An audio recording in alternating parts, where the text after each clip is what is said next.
बच्चू कडू यांना काळं फासणाऱ्याला 2 लाख रुपयांचं बक्षीस. विखे समर्थक आणि भाजप कार्यकर्त्यांकडून आता बक्षीस जाहीर झालेलं आहे. बच्चू कडूंच्या इशाऱ्यानंतर आता भाजप कार्यकर्ते आणि विखे समर्थक आक्रमक पाहायला मिळत आहेत.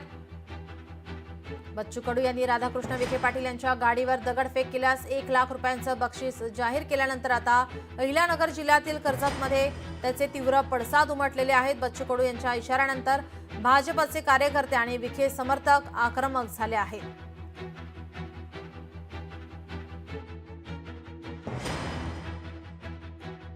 बच्चू कडू साहेब, आपण हा विचार केला नाही की आपण कोणावर बोलतोय, की ज्यांच्या 3 पिढ्या या ठिकाणी महाराष्ट्रामध्ये शेतकऱ्यासाठी कार्यरत आहेत, शेतकऱ्याच्या हितासाठी झटत आहेत, त्यांच्यावर आपण बोलताय.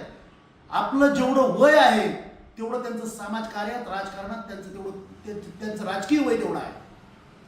आणि अशा माणसावर बोलताना आपण तोंड सांभाळून बोलायला पाहिजे.